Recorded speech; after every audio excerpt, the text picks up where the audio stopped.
Danantara dan indeks harga saham gabungan. Ketidakpastian, persepsi investor, dan makna di baliknya. Peluncuran Badan Pengelola Investasi Daya Anagata Nusantara atau Danantara pada 24 Februari 2025 seharusnya menjadi momentum kebangkitan bagi ekonomi Indonesia. Badan ini dibentuk dengan misi strategis, yakni mengelola aset negara secara lebih efisien, meningkatkan nilai investasi, dan memperkuat peran BUMN di berbagai sektor. Namun reaksi pasar justru berlawanan dengan ekspektasi. Sehari setelah peluncuran Danantara, indeks harga saham gabungan justru merosot, kehilangan 2,41% ke level 6.587,08. Banyak yang bertanya, apakah ini hanya kebetulan? Atau apakah ada hubungan langsung antara peluncuran Danantara dengan aksi jual besar-besaran di bursa? Salah satu reaksi paling terlihat dari pengumuman pembentukan Danantara adalah penurunan harga saham BUMN yang dikelolanya. Saham-saham utama yang masuk dalam portofolio Danantara mengalami penurunan signifikan. PT Telkom Indonesia turun 4,62% ke Rp2.480 per saham. PT Bank Mandiri merosot 2,69% ke Rp4.890 per saham.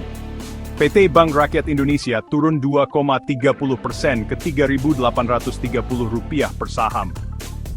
PT Bank Negara Indonesia melemah 1,19% ke Rp4.150 per saham.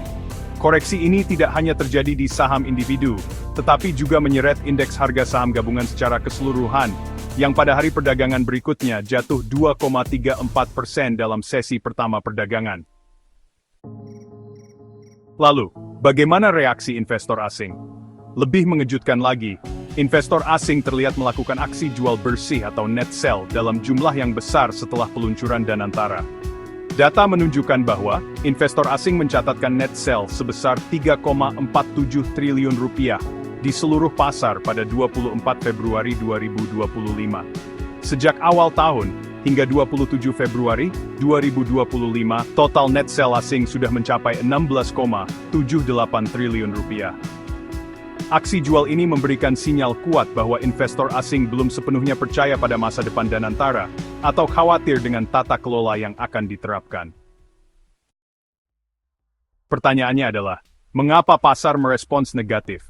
Penurunan indeks harga saham gabungan pasca peluncuran Danantara bukan sekadar fluktuasi biasa, tetapi mencerminkan beberapa isu fundamental yang mempengaruhi sentimen pasar.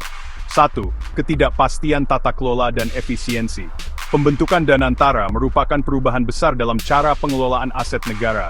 Namun, investor masih belum mendapatkan kepastian apakah langkah ini benar-benar akan meningkatkan efisiensi, atau justru membuka peluang bagi intervensi politik dan birokrasi yang berlebihan. 2. Restrukturisasi dan risiko manajemen baru. Menggabungkan aset-aset bernilai ratusan triliun rupiah di bawah satu badan baru, berarti ada potensi perubahan dalam struktur kepemimpinan dan manajemen. Ini membuat investor lebih berhati-hati sebelum mereka bisa menilai apakah keputusan ini akan memberikan dampak positif atau negatif. 3. Reaksi spontan investor asing. Investor asing cenderung sensitif terhadap perubahan besar dalam regulasi dan struktur ekonomi. Tanpa komunikasi yang jelas dari pemerintah, mereka memilih wait and see, atau bahkan menarik dana terlebih dahulu sebelum kembali masuk ke pasar Indonesia.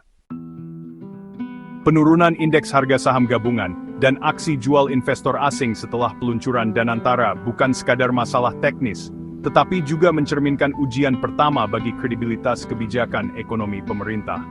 Jika dalam beberapa bulan ke depan Danantara bisa menunjukkan hasil yang jelas, dengan kinerja BUMN yang meningkat, efisiensi yang lebih baik dan transparansi dalam pengelolaan aset negara, maka kepercayaan pasar akan pulih.